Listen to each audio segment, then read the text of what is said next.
Hello, I'm Dennis O'Rear, and I'm going to talk today about managing mercury through the petroleum value chain. I've been a researcher for almost 40 years, a lot of that through Chevron. And my background is in catalysis, and most of my career I've worked in that field. But in the last few years, I had the interesting assignment of working and managing mercury in our operations. And so I'm going to present to you some of the issues that relate to managing mercury through our value chain. And everything I'm going to present today is in the public domain. A few things are in papers, but most of it is in patents. So most people will not be familiar with those things. So if you want to contact me to understand where the sources of materials from or have other questions, you can find me on LinkedIn, or you can contact me by email. And my email address is dennisorear@comcast.net. Okay, let's get started. So mercury impacts just about every part of the petroleum value chain. So over here on the left is talking about what happens with the mercury in the petroleum in the reservoir. Mercury is present there, and of course, when it comes out, along with your crude oil and your produced water and your gas, it goes to your upstream operations, which purify the oil and make it suitable for shipment. And so it impacts all that operation. It also comes to the gas that goes to gas processing plants and the crude oil to refining. And lastly, each of these operations generate waste. So mercury is important to be managed in all those issues. And there's a series of questions that come about dealing with that.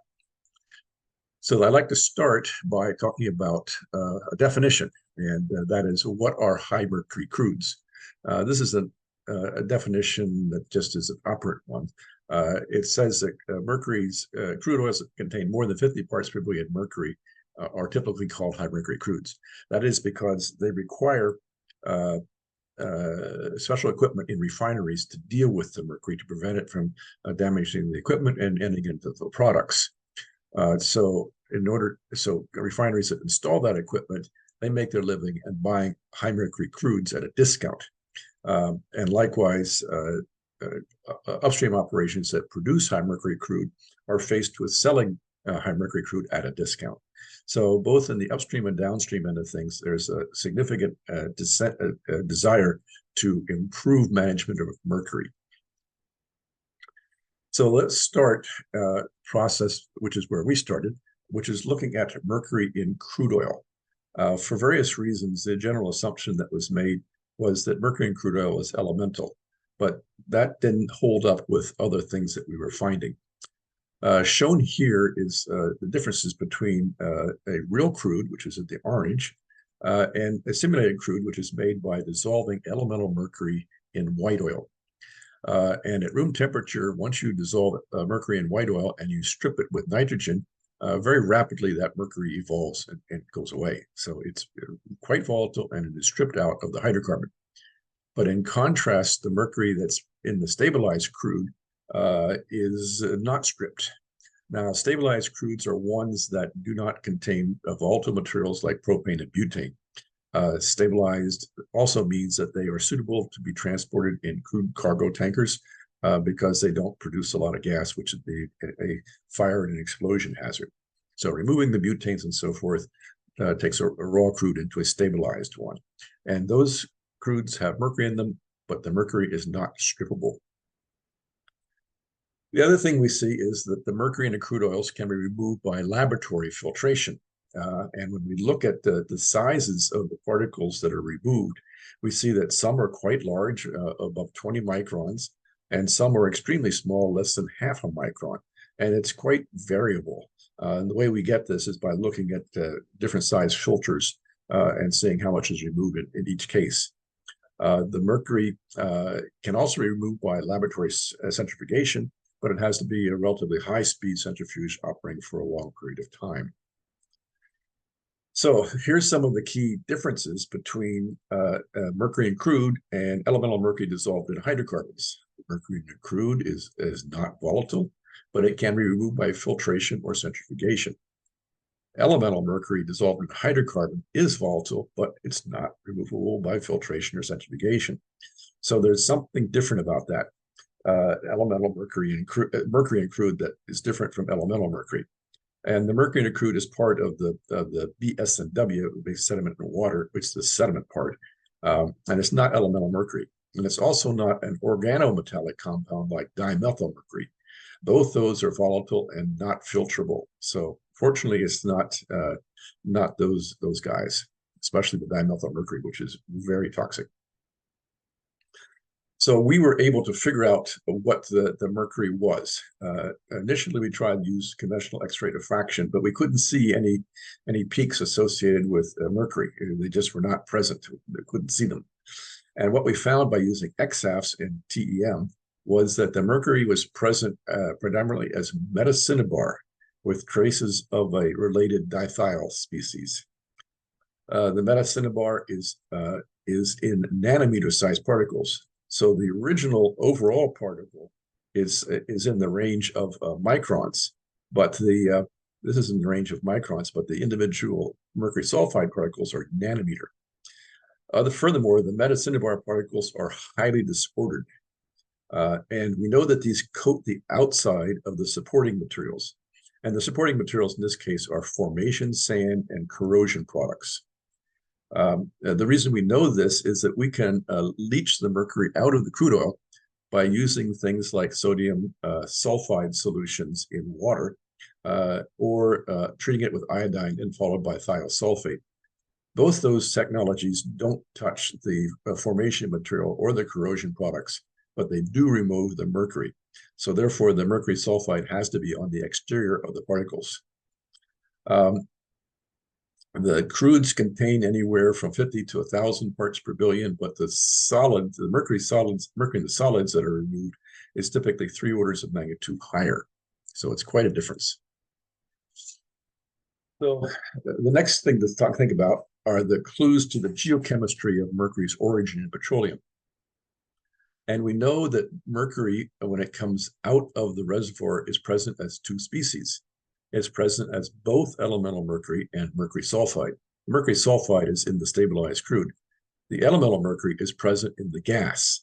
And so when you take out your crude mixture and you go to initial separators, the elemental mercury goes to the gas fractions, and you can actually collect elemental mercury at that point, and it can be removed by conventional mercury removal units. And those typically use an absorbent like cupric sulfide, which reacts with elemental mercury to form mercury sulfide and cuprous sulfide. They're very effective in removing elemental mercury from a gas and even from naphtha, and they have been there's several licensors for them. So the mercury is present as 2 phases. The mercury sulfide is present on the exterior of the particles.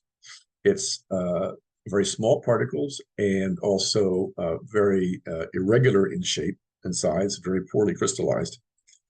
But one other feature that's very interesting is that the nature of the sulfur species in high mercury crudes.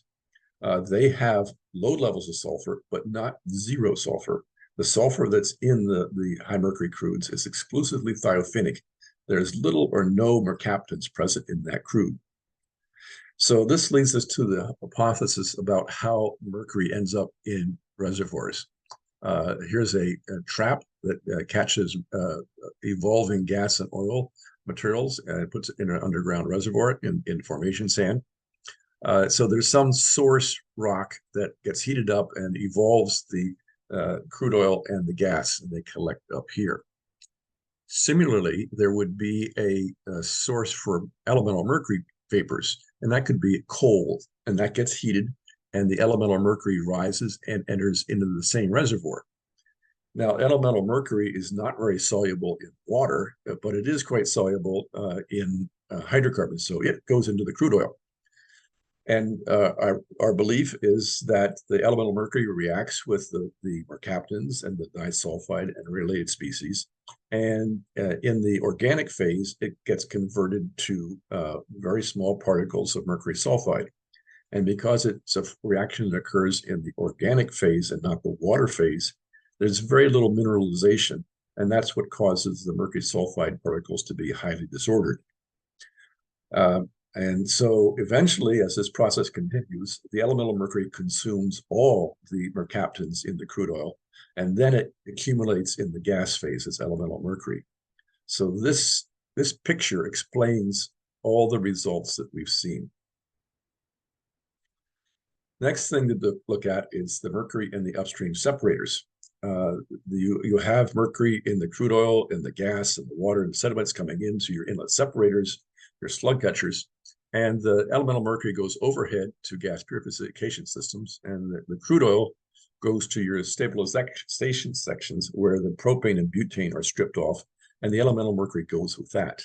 You'd end up with crude oil that's stored prior to shipment, and that's a stabilized crude, and the only species that's there in any significance is mercury sulfide.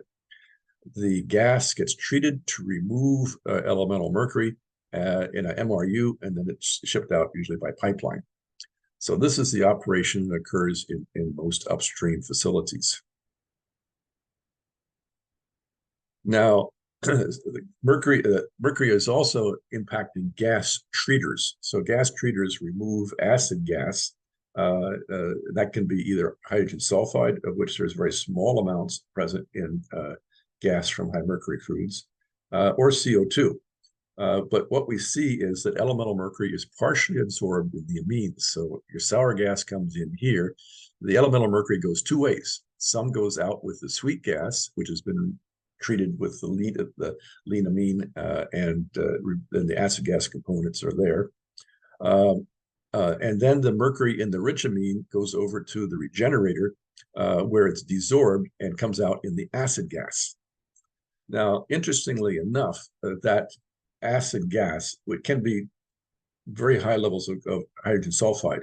So elemental mercury and hydrogen sulfide in the gas phase do not react.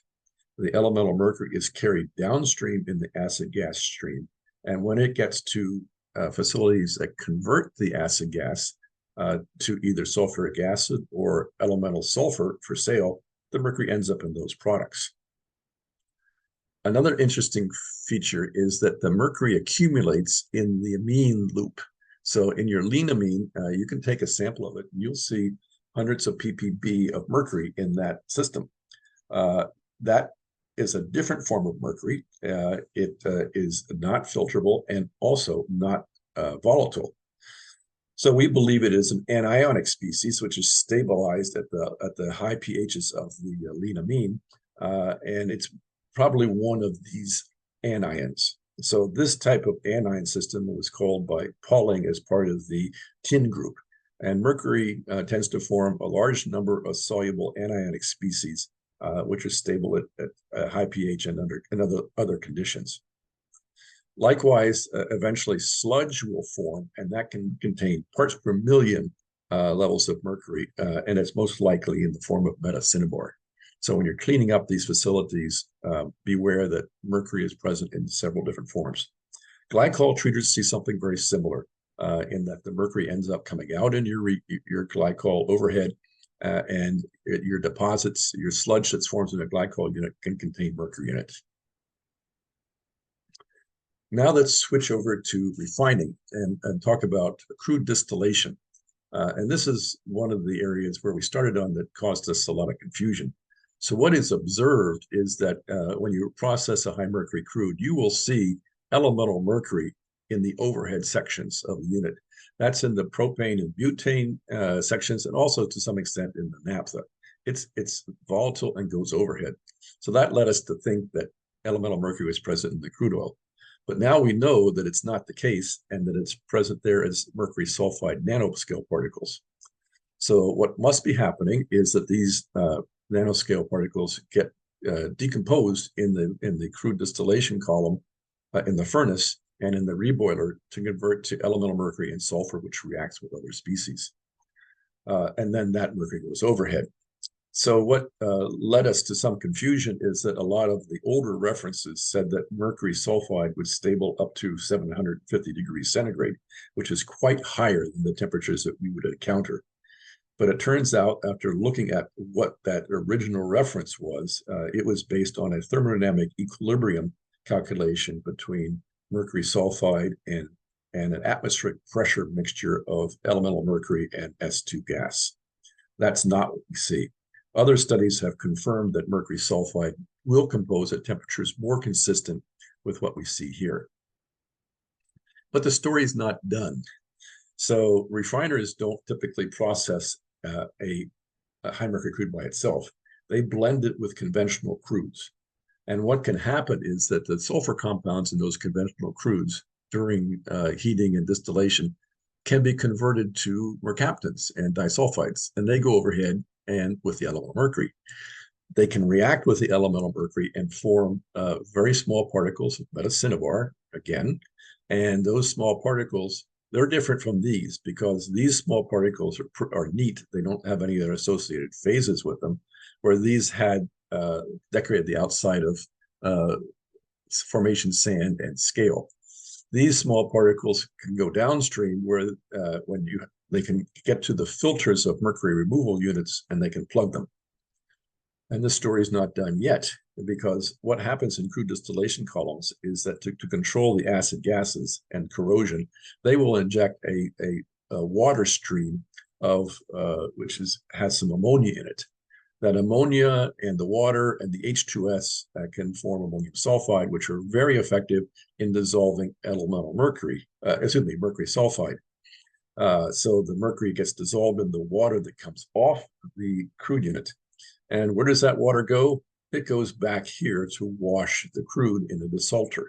So you can end up with this mercury going around and around in a loop in this unit. And that's only one of the situations where mercury can be recycled in a refinery and other operations without being aware of it. So we looked at the thermal decomposition of mercury in crudes more carefully. And we did this using two types of equipment. The first type of equipment was a glass vessel at atmospheric pressure. You simply have a heated pot and you have a nitrogen strip going through it. And you get the pot up to temperature as fast as you can and hold it there and then watch the mercury decline over time. And you'll see that it follows a first order kinetics, and you can get the activation energy and the first order rate constant from it.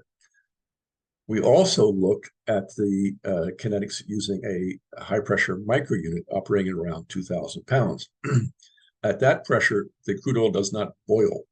And so simply you're heating the crude up. We have a wide spot in the line with no catalyst, just a vessel to hold the crude oil at that temperature. And then you reduce the pressure and cool it down.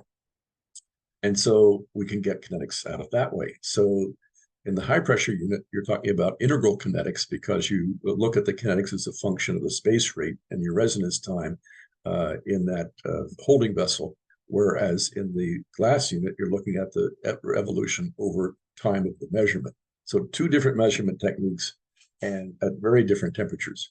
And as you can see here, they both give the same results.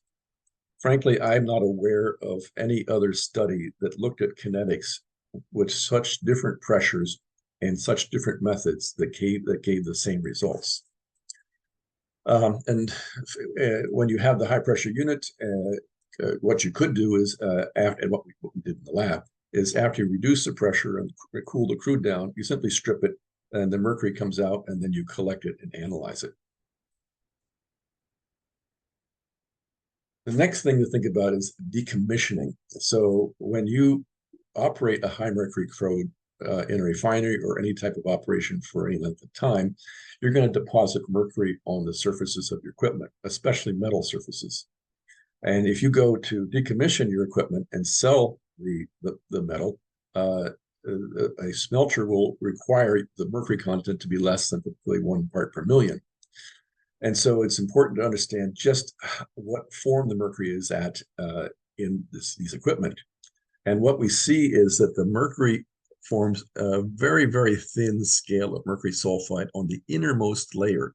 So the order of these layers is first the metal pipe, then the metal oxide scale, then on top of the scale is the mercury sulfide. Now that metal scale is not stable. I mean, it will erode with time and pieces will flake off. And so what happens is when parts of the scale flake off, they carry with them the mercury sulfide that was absorbed on top of them. So this is how in crude oil, in addition to mercury on the formation material, you can get mercury on corrosion products.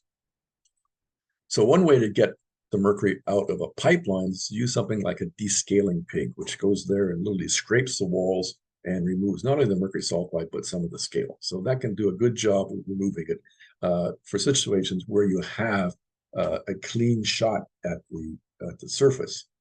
But things like crude tankers with ladders and other equipment in there, you can't do that.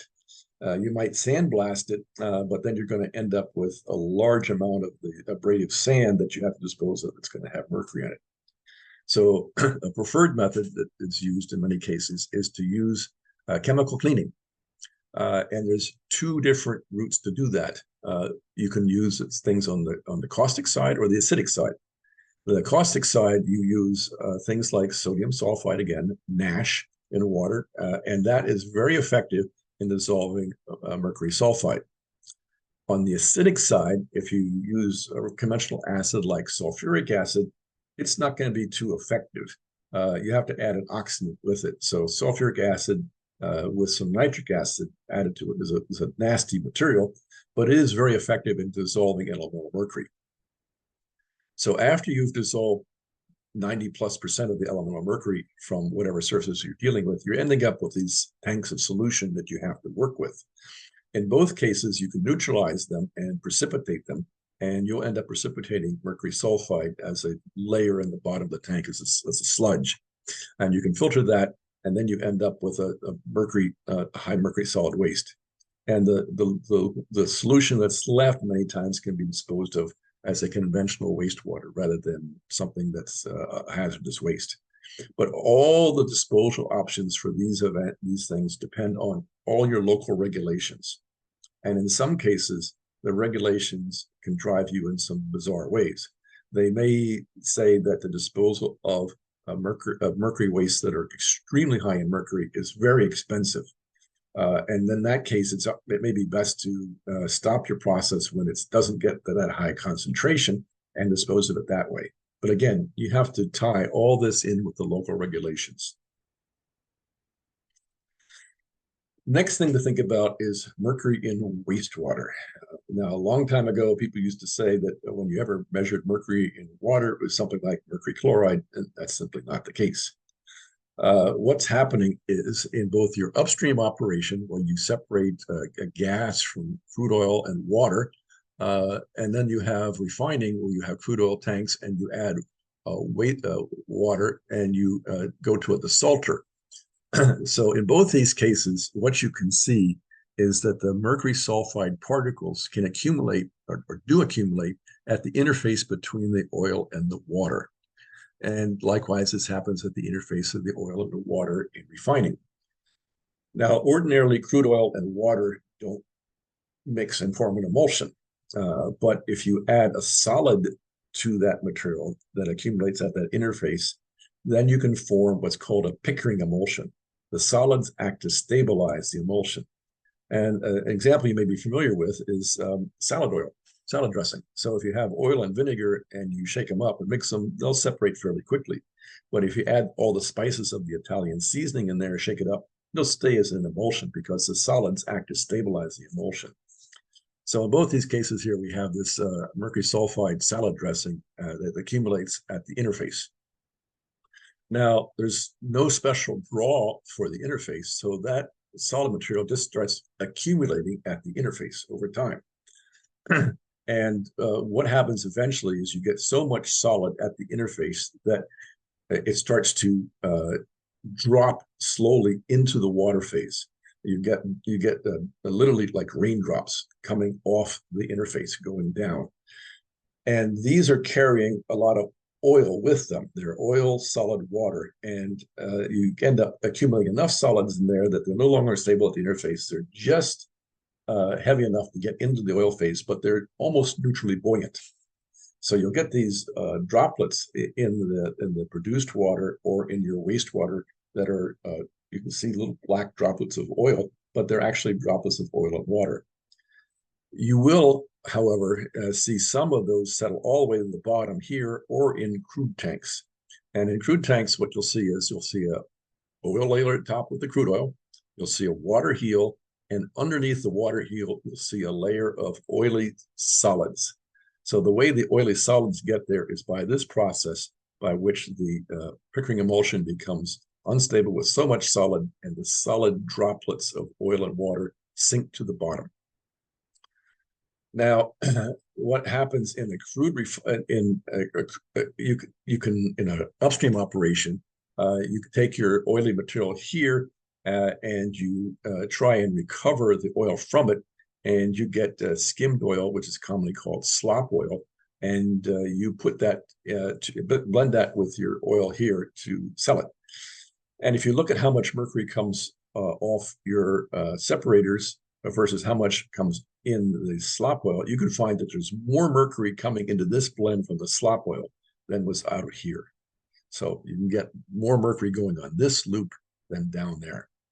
And in the refineries, what happens is that you have a similar situation where you have the wastewater comes down to an oil skimmer, and the oil is skimmed off, and that contains a lot of particles which go back into the crude oil for distillation. So here's another case where you're recycling the mercury. But the water that goes off here will still contain some oily particles with mercury in it, and they go to the oxidation pond. There, the microbes chew up all the oil, and they chew up the oil that's forming the droplets of holding up the mercury sulfide particles. And when they do that, the particles are no longer neutrally buoyant, but they settle to the bottom into the sludges from the oxidation pond. And the discharge water contains very little mercury. So if your oxidation pond is working properly, all those mercury droplets in the water are consumed and end up in the bottom. So if we think about strategies to remove mercury sulfide from crude oil, there's a whole bunch of them that we might consider. So one is thermal decomposition, and this is the top one here is simply run it in a crude distillation column and then have mercury removal units downstream on your gas and naphtha products. And that is a commercial process. That's the base case of what you do. We found that if you, in an upstream operation, heat this up at a high pressure at a sufficient temperature, you can decompose the mercury sulfide, and then you can then strip it and then, or directly absorb it. Those have been demonstrated in the lab stage. So it's important to, when you do this stripping, to do it at a reasonable set of conditions. So in an atmospheric distillation column, you put a huge amount of energy into your distillation unit to essentially boil the crude oil. But if you hold the pressure at high enough, then you don't vaporize the oil, and the heat demands are very low. You simply heat the oil up, and then you cool it down in the exchanger. So your energy demands here are much less, but you do have to operate at sufficient temperature to get the decomposition to work. You can do physical separation, and it can be either filtration or centrifugation. Centrifugation works only in the lab, but the conditions for the centrifugation to work are so extreme that it's not practical to do it commercially. You can filter, and there is a commercial process that Chevron licenses. It's called mercury, and it's used in Argentina. But there's a trick to this. If you simply filter crude oil, you'll get a couple of drops through and then nothing. It's because the formation material and the corrosion products in crude oil form an impermeable cake, and they stop the filtration. So the trick that you have to do is add a diatomaceous earth or some other filter aid to the crude oil, and that gives you a porous cake which traps the solids, and then you can filter for a long period of time. And then eventually, of course, you have to recycle it and throw away the diatomaceous earth with the mercury in it and dispose of that appropriately. But this is a commercial process. In the lab, we've also found that you can extract the mercury sulfide into an aqueous phase. You can do that with caustic sulfidic solutions like NaSH or ammonium sulfide. Those both work very well. Or you can react it with iodine, which forms an intermediate species, and then react that with thiosulfate in water. In both these cases, there's laboratory studies that show that you can get the mercury into the water phase. And there's a bizarre thing that we've seen that's not at all practical, is that during neutron activation, we find that the mercury is disappearing. and it's disappearing faster than the natural decay, radioactive decay of the mercury isotopes. So the mercury is somehow stripping out or being removed from the crude oil samples that have been activated. So this is not something practical because when you do the neutron activation for the purposes of analysis, you end up with a radioactive crude oil. So if you think there's a discount for a high mercury crude, I don't know what the discount would be for a radioactive one. Something to think about whenever you're looking at managing mercury is just how you're going to dispose of the wastes. There's several options. You can put it into a landfill. You can capture the mercury waste and you can send it to a retorter and recover elemental mercury, and then make sure that that is just handled in a sound commercial source. You can inject the aqueous solution or other parts of it back into the formation, or conceivably you could sequester the mercury initially in its formation material. So whenever you start with mercury in liquids, gas, produced water, or solids, and you do something, you're going to end up with a waste stream that has the mercury, and you need to think about the management system. At times, it can be best to start with your available options for disposal and then work backwards on this process. Because otherwise you might get to a solution where you found out, aha, I've got something here, but you got it in a form which you can't dispose. So in summary, managing mercury is a very complex and interesting subject. I believe there's significant room for current technologies. And if people have further topics, I'm available to talk again in non-confidential material, only in open literature stuff about a series of other topics. So there, okay. Okay, thank you very much. I'm back again. So if you want, you can contact me by email. I'm Dennis O'Rear, DENNIS OREAR at Comcast.net, or you can also find me on LinkedIn. Okay, take care. All the best.